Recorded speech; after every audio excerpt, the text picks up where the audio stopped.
దవాఖానైనా ఏదైనా ప్రతిరోజు సమీక్షలు నిర్వహించి సర్వే చేసి ప్రజలకి ఎంత తొందరగా వీలైతే అంత తొందరగా సౌకర్యాలు తేవాలని అహర్నిశలు కృషి చేసినాను.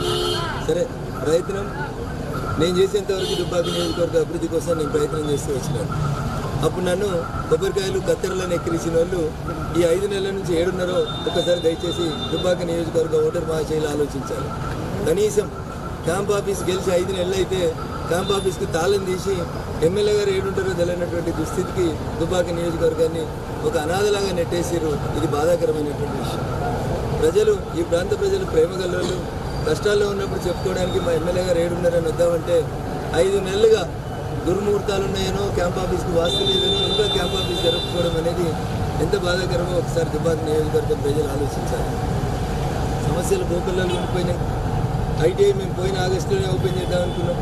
మళ్ళీ ఆగస్టు దగ్గరికి వచ్చింది. ఐటీఐకి గది లేదు. ఓపెన్ చేసినటువంటి ఐఓసీ బిల్డింగ్కి రోడ్ వేయించేది లేదు.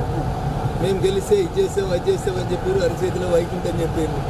5 నెలల్లో వచ్చి 5 సార్లు సమస్యలు ఏమున్నాయని పరిష్కరించే దిశగా ఆలోచించలేదు. ఇది బాధాకరం. అందుకని నేను దుబ్బాక నియోజకవర్గ ఓటర్ మహాశైలకి సవినయంగా చేసేటువంటి రఘునందన్ గెలిచినా ఓడినా ప్రజల గుండెల్లో ఉంటాడు, ప్రజల్లో ఉంటాడు. ప్రజల కష్ట సుఖాల్లో రఘునందన్ ఉంటాడు. పార్టీ నాకు ఒక అవకాశం ఇచ్చింది. పార్లమెంట్కి పోవడానికి ఒక అవకాశం ఇచ్చి పార్లమెంట్ స్థాయి లోపల దేశ స్థాయి లోపల మెదక్ పార్లమెంట్ కీర్తి ప్రతిష్టలను పెంచడానికి భారతీయ జనతా పార్టీ నాకు ఒక అవకాశం ఇచ్చింది. ఈ సందర్భంగా మీరు ఆలోచించాలి. పోటీ చేస్తున్న 3 అభ్యర్థులు బీఆర్ఎస్కి వెళ్ళి పోటీ చేస్తున్న ఆయన ఎవరు? ఆయనకు మెదక్ జిల్లాకి సంబంధం ఏంది? బీఆర్ఎస్కి వెళ్ళి పోటీ చేస్తున్న ఆయన కలెక్టర్ ఉన్న ఆయన కాలు మొక్కి ఎమ్మెల్సీ పదవి తెచ్చుకున్న ఆయన 2021లో ఎమ్మెల్సీ అయింది. ఇవాళ వచ్చేదో 100 కోట్లు పెడతా రఘునందన్ రావు ఏం చేయలేదని చెప్తున్నావు కదా. నేను 20లో గెలిచినా, నువ్వు 21లో ఎమ్మెల్సీ అయినావు. 21 నుంచి ఏడాదికి 100 కోట్లు పెడితే 21లో 100 కోట్లు పెట్టాలి, 22లో 100 కోట్లు పెట్టాలి, 23లో 100 కోట్లు పెట్టాలి, 24లో మొదటి క్వార్టర్ అయిపోయింది. మార్చి 31 ఆడ కూడా పెట్టలేము. ₹7 ఖర్చు పెట్టినాడు. ఢిల్లీకి బిచ్చమయ్యేనాడు. ఇంకా మీకు అందరికీ యాద్ చేయాలి. పాపంగా వేములఘాట్లో మల్లారెడ్డి అనేటువంటి ఒక రైతు తన ఇంటి సూరుకున్న వాసాలని మొగురాలని దులాలని తన చితిగా తానే పేర్చుకొని దహనం చేసుకుంటే కూడా కరగని గుండె ఎవరిదంటే వెంకట్రామరెడ్డిది. ఆయన ఇచ్చి ఏదో చేస్తాడు. దుబ్బాకంటే ఏం చేస్తాడు? కాలువలు సగం లాగినాయి, పొలాలకి నీళ్ళు వద్దలేవు, భూములు కోల్పోయిన రైతులు ఏడుస్తున్నారు. సిద్దిపేట చుట్టూ గజ్వేల్ చుట్టూ ఎట్లా ఉంది, దుబ్బాక ఎట్లుందంటే అడిగేందుకు నీకు నోరు లేదు, మనసు లేదు. అందుకని కలెక్టర్గా 30 మంది కలెక్టర్లు చేసిరు. వాళ్ళు ఈయన ఒక ఆయన. ఈయన కొత్తగా మనకు చేసింది ఏం లేదు. దుబ్బాక ప్రాంత ప్రజల ఉసురు పోసుకున్నది వెంకట్రామరెడ్డి తప్ప దుబ్బాక ఏం చేయలేదు. ఇంకా కస్తూరిబా పాఠశాలకు కాంపౌండ్ వాళ్ళు ఇవ్వమని 10 సార్లు దరఖాస్తు పెడితే ఇవని దుర్మార్గమైనటువంటి కలెక్టర్ ఎవరంటే వెంకట్రామరెడ్డి తప్ప ఇంకొకటి కాదు. ఇది వీళ్ళు ఇటువంటి కాంగ్రెస్ వాళ్ళు ఓడిపోయిన ఆయన డిపాజిట్ రాని ఆయన వచ్చి కొబ్బరికాయలు కొట్టుకొని కత్తెరలు పట్టుకొని తిరుగుతున్నాడు. మరి బీఆర్ఎస్ వాళ్ళ నోర్లలో ఏమైందో నాకు అర్థం కావట్లేదు. ఒక్కరు కూడా నోరు తెరుస్తలేదు. అప్పుడు రఘునందన్ శిలాఫలకం వేస్తాడు, కొబ్బరికాయ కొడుతున్నాడు అంటే 50 మంది 100 మంది పొలవమని ఉరికొచ్చేటోళ్ళు. ఇవాళ ఏమైంది? మరి ఓడిపోయిన ఆయన డిపాజిట్ రాని ఆయన వచ్చి కొబ్బరికాయలు కొడుతున్నాడు, పథకాలు ప్రకటించిపోతా ఉన్నాడు. ఎందుకు నోరు మూసుకున్నారు ఇలా బీఆర్ఎస్ నాయకులు? ఒకసారి ఆలోచించాలి. దయచేసి ఈ ప్రాంతంలో ఉన్నటువంటి గౌరవ సర్పంచులు, ఎంపీటీసీలు అందరికీ నేను సవినయంగా చేసి అప్పీల్ ఒకటే. నేనున్న 3 సంవత్సరాల్లో అనుక్షణం గ్రామాల అభివృద్ధి కోసం, ప్రజల అభివృద్ధి కోసం పార్టీలు పక్కన పెట్టి ఎక్కడ ఏ పార్టీ వాళ్ళు గెలిచినా సర్పంచ్ గారు, ఎంపీటీసీ గారు అని కలుపుకోలేకపోయినాం. ఇలా గెలిచిన ఎమ్మెల్యే 5 నెలల నుంచి ప్రజలకు ఏ కష్టం వచ్చినా, ఏ గోస వచ్చినా కనీసం అందుబాటులో లేడు. ఆఖరికి క్యాంప్ ఆఫీస్లో క్లర్క్ను పెట్టైనా ఎవరైనా వాళ్ళ సమస్యలు వినేంత ఓపిక లేదు సార్కి. ఈసంటోళ్ళకి ఓటేసినందుకు మా దుబ్బాక ప్రజలు ఒకసారి పునరాలోచన చేయాలని అప్పీల్ చేస్తా ఉన్నా. మీరు నన్ను మెదక్ పార్లమెంట్ సభ్యునిగా భారీ మెజార్టీతో గెలిపించాలని సవినయంగా విజ్ఞప్తి చేస్తా ఉన్నా.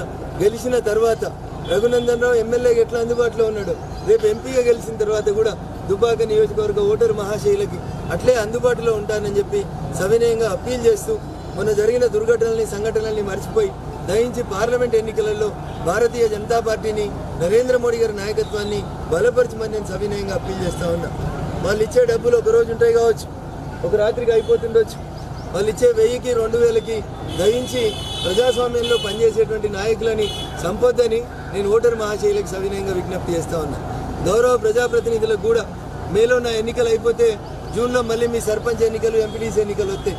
కాబట్టి కాసులు పట్టుకొని వస్తున్నటువంటి వెంకట్రామరెడ్డి ఇచ్చేటువంటి కాసులు ఏమైనా ఉంటే తప్పక తీసుకోండి, దాచిపెట్టుకోండి. ఎందుకంటే అవన్నీ మన మెదక్ జిల్లాలో ప్రాజెక్టులు కడతామని 10 ఏళ్ళు కలెక్టర్ ఉండి మనల్ని ముంచినాయి, దోచినాయి, దాచుకున్నాయి. కాబట్టి దయచేసి ప్రజాస్వామ్యం బతకాలంటే ప్రజల్ని ప్రశాంతమైన వాతావరణంలో ఓటేసేలాగా చూడమని చెప్పి నేను ఈ సందర్భంగా వారికి అప్పీల్ చేస్తూ చివరిగా మా ప్రభుత్వ ఉద్యోగులు, అంగన్వాడీలు, ఆశాలు, సెల్ఫ్ ఉద్యోగులు, డిఆర్డీఏ ఉద్యోగులందరూ కూడా నేను మళ్ళీ సవినయంగా అప్పీల్ చేస్తూ ఉన్నాను. రఘునందన్ ఏదో మీకు వ్యతిరేకమైనటువంటి ప్రయత్నాన్ని బీఆర్ఎస్ పార్టీ చేస్తూ ఉంది. బీఆర్ఎస్ మీతో ఎట్టి సాకిరి వేయించుకుంటుంది. మీకు 10,000 20,000 ఇచ్చి మిమ్మల్ని బానిసల కంటే హీనంగా చూస్తుంది. అందుకని దయించి ఆ తప్పుడు వ్యక్తిని చెప్పేటువంటి తప్పుడు మాటలకి మీరు నమ్మొద్దని. రఘునందన్ ఎప్పుడు ఉద్యోగుల పక్షాన్నే ఉంటాడు. అంగన్వాడీలో కష్టం వచ్చినా, ఆశాల కష్టం వచ్చినా, గ్రామ పంచాయతీలో పనిచేసేటువంటి స్కావెంజర్ల కష్టం వచ్చినా మీ గొంతుకై నిలబడ్డాడు. ఆఖరికి హోంగార్డులు, కానిస్టేబుల్, జర్నలిస్టులకి డబుల్ బెడ్రూమ్లు ఇవ్వకపోతే కూడా ఇయ్యలేదని గొంతెక్కిన గొంతు రఘునందన్. కాబట్టి ఈ గొంతును కాపాడుండ్రి. వాళ్ళు ఇచ్చేటువంటి టెంపరీ 1 రోజు 2 రోజులు పనికొచ్చే ఆ డబ్బులకి దయచేసి మీ అమూల్యమైనటువంటి ఓటుని దుర్వినియోగం చేసుకోవద్దని నేను ఓటర్ మహాశయులకి, దుబ్బాక నియోజకవర్గ ప్రజానికానికి, మా మీడియా మిత్రులందరికీ కూడా సవినయంగా అప్పీల్ చేస్తూ సెలవు తీసుకుంటా ఉన్నాను.